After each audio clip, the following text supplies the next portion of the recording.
అమ్మా 2+2 4. చంద్రబాబు నాయుడు పవన్ కళ్యాణ్ ఇప్పుడు ముఖ్యమంత్రి 8 నెలలు అయింది.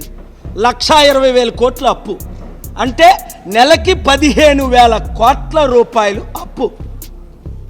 రోజుకి 500 కోట్లు అప్పు చేసి ఈ రాష్ట్రాన్ని సర్వనాశనం చేస్తుంది పవన్ కళ్యాణ్.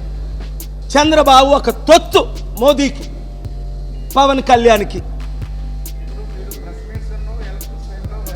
ఉండవా ప్రశ్న అడిగారమ్మా సిస్టర్, దానికి నేను ఆన్సర్ చెప్పాను. నాగబాబు ఏమంటాడు, పవన్ కళ్యాణే బ్యాక్ బోన్ ఆడు దేశానికి. అరే నీకు 5 పార్టీలతో పోటీ చేస్తే 5-6% వచ్చిందని నీకు తెలిసే కదా నువ్వు బీజేపీకి టీడీపీకి అమ్ముడుపోయావు. పవన్ కళ్యాణ్కి చంద్రబాబు నాయుడు పెట్టిన భిక్షే కదా, లేకపోతే లైఫ్లో ఎమ్మెల్యే అవుతాడు ఆయన. 2008-9లో అల్లు అరవింద్ పోటీ చేసి చిత్తుగా ఓడిపోలేదా? చిరంజీవి తన సొంత ఊర్లో చిత్తుగా ఓడిపోలేదా? ఇప్పుడు నేను ఇక్కడ పోటీ చేశాను, మక్కువ ఎత్తుకొని తిరుగుతున్నాను. ఎందుకు? ఈవీఎంల ద్వారా ఈ ఎలక్షన్ ట్యాంపర్ అయింది. ఈ మహానుభావుడు భరత్కి ఆయన అందాన్ని చూసి ఎవడు 9 లక్షల ఓట్లు వేయలేదని తెలుసు. వాళ్ళు ఈవీఎంలు ట్యాంపర్ చేసుకున్నారని నేను రుజువు చేశాను సుప్రీంకోర్టులో. మాట్లాడలే. ఈవీఎంలు ట్యాంపరింగ్ లైవ్లో పెట్టమన్నారు. చేతకాని సుప్రీంకోర్టు జడ్జిలు లైవ్ ఇవ్వట్లా. పెట్టమన్నా ఎలా ట్యాంపర్ చేస్తానో నేను చూపిస్తానని ఎక్స్పర్ట్లను తీసుకొచ్చి చంద్రబాబు నాయుడు హరిప్రసాద్ కదా చూపించాడు.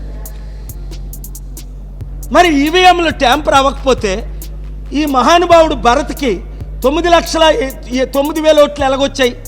అప్పుడే 4 లక్షలు వచ్చాయి. బీజేపీతో కలిసినందుకు 30% క్రిస్టియన్స్ ముస్లిమ్స్ దూరం అయిపోయారు. 3 లక్షలు రావాలి కదా. పోనీ బొత్స ఝాన్సీకి 9 లక్షలు వచ్చాయంటూ అనుమానిద్దును. 5 లక్షల క్రిస్టియన్స్ ఆవిడకు ఓటేశారని. ఒక్క క్రిస్టియన్, ఒక్క ముస్లిం బీజేపీ టీడీపీ అభ్యర్థికి భరత్కు ఓట్లేయలేదు కదా. మరి 3 లక్షలు రావాల్సిన ఆయనకి 9 లక్షలు ఎలాగొచ్చాయి? 11,000 కోట్లు కాదు, 11 రూపాయలు ఇంక రాలేదు. ఇవన్నీ ఫేక్ డీల్స్. ఇస్తాము, ఓకే ఇవ్వు. అప్పే మనకెందుకు అప్పు? అప్పు నేనైతే స్టీల్ ప్లాంట్ మీద 5 లక్షల కోట్లు అప్పు తీసుకొస్తాను. దాని విలువ 8 లక్షల కోట్లు. 60% అప్పు ఇస్తాను. ఆడు 11,000 కోట్లు అప్పు ఇచ్చి మన 8 లక్షల కోట్లు దోచుకోవడం ఏంటి? ఇప్పుడు వరకు దోచుకున్నారా లేదా? అదానీకి అమ్మారా లేదా? అదానీ ఎవడు? మోదీ తొత్తు, మోదీ బినామీ, మోదీ మిత్రుడు, మోదీ బెస్ట్ ఫ్రెండ్. ఈ దరిద్రులు మన రాష్ట్రాన్ని అమ్మేస్తున్నారు.